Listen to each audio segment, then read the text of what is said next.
So this is how a Wheatstone bridge looks like. There are two keys, one is key K1 and the other is the key K2.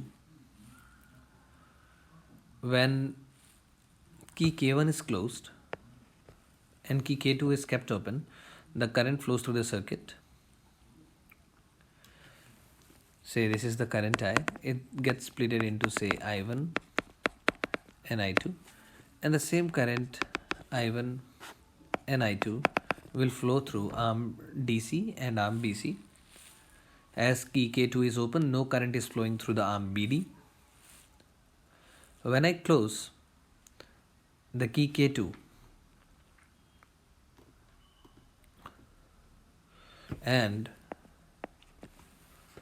now I see that the galvanometer is showing zero deflection. That means that the bridge is balanced. The bridge is balanced, that means the current through the galvanometer, say Ig, is equal to 0. This becomes equal to 0. That is possible if and only if the potential at point B and the potential at point D are equal. Potential at point B and potential at point D are equal. The potential at point B and the potential at point D are equal if and only if the drop in potential across AB must be equal to drop in potential across AD. Since at point A the potential is fixed, the potential at a point is fixed, and potential at point B and potential at point D become equal, that means the drop in potential across AB will become equal to I1P. The drop in potential across AD will become equal to I2 into S. The first equation is I1P is equal to I2 into S. This is the first equation.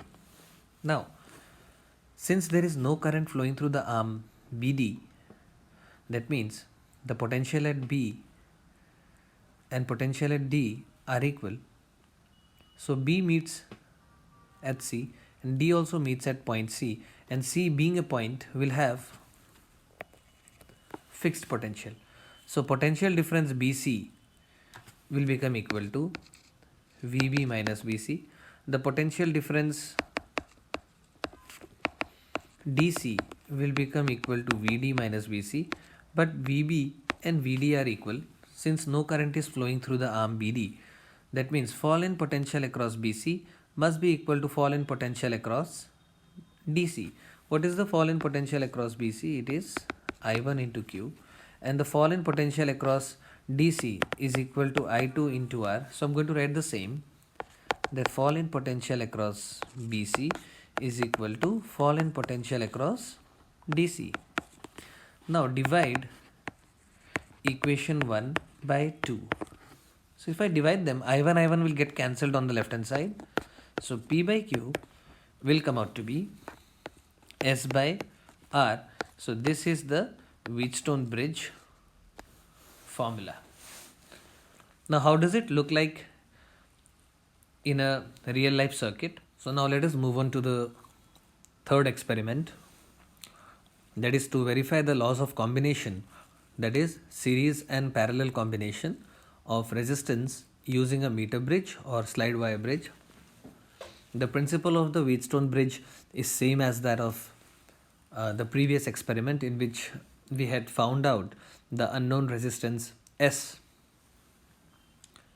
Here the same experiment and the same methodology will be used, but we have to take two unknown resistors R1 and R2.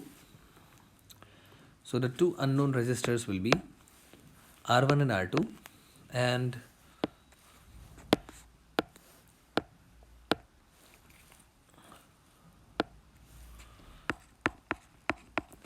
and first we shall be connecting R1 to the meter bridge, and we shall be getting, here we'll be connecting only R1 and we'll be finding the unknown resistance R1.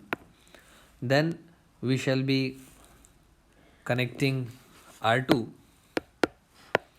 and finding the unknown resistance. Here we'll be writing only R2, and then we shall be finding the unknown resistance R2. Then In the third step, what we'll be doing is we'll be connecting both the resistors R1 and R2 in series, and we'll be finding the combination R1 plus R2. In the next case, we are going to connect R1 and R2 in parallel and find the equivalent resistance R equivalent in parallel.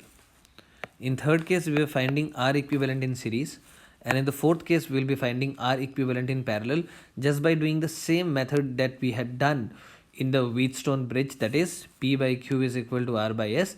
The only difference being that instead of the unknown resistance S, we shall be, in case 1, connecting resistance R1, in case 2, connecting resistance R2, in case 3, combining R1 and R2 in series and finding R equivalent 1, and in the fourth case, we shall be connecting R1 and R2 in parallel, and then we shall be finding the R equivalent in the fourth case, that is the equivalent resistance in parallel combination. So the table that we are going to make will look somewhat like this.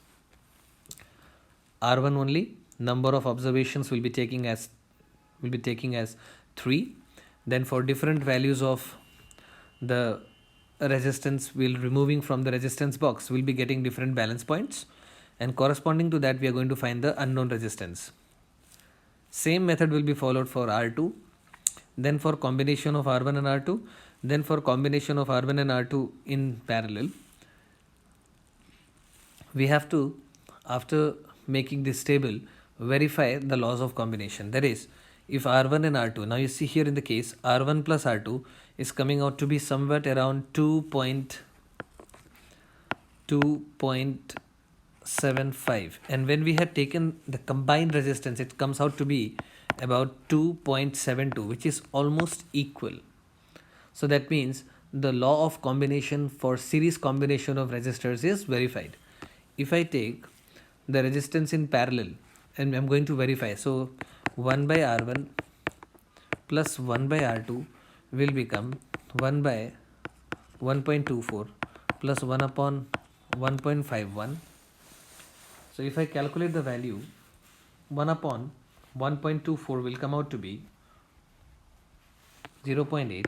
This comes out to be 0.8, and 1 upon 1.51 comes out to be 0.66.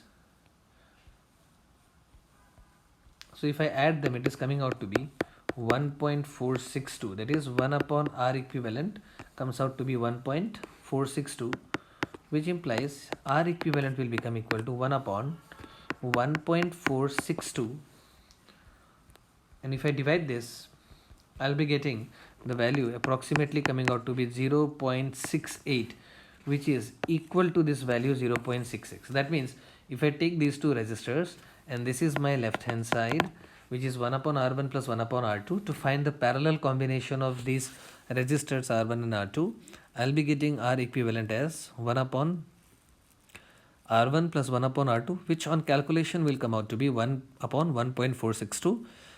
On taking reciprocal, we'll be getting this as 0.68, which is coming out as, or which is almost equal to 0.66. That means the law of combination of parallel combination of resistors is verified. This is what you have to do in the experiment. Only the precautions that you have to take is that the connection should be neat and clean. The jockey should be slid very gently over the wire. We do not need to rub it. It's better to tap it rather than rubbing it. The plugs should be very, very tight when you're taking it out and plugging it in the resistance box. You must clean the plugs. The instrument must not be loose, and also you have to take care that the circuit is not on for a long duration of time, because that will induce heat and then the value of resistance will increase. So that will not come out to be a consistent reading. I hope this much explanation was enough for the practical. If you need certain help, please put in the comment box below, and kindly share and subscribe. Thank you.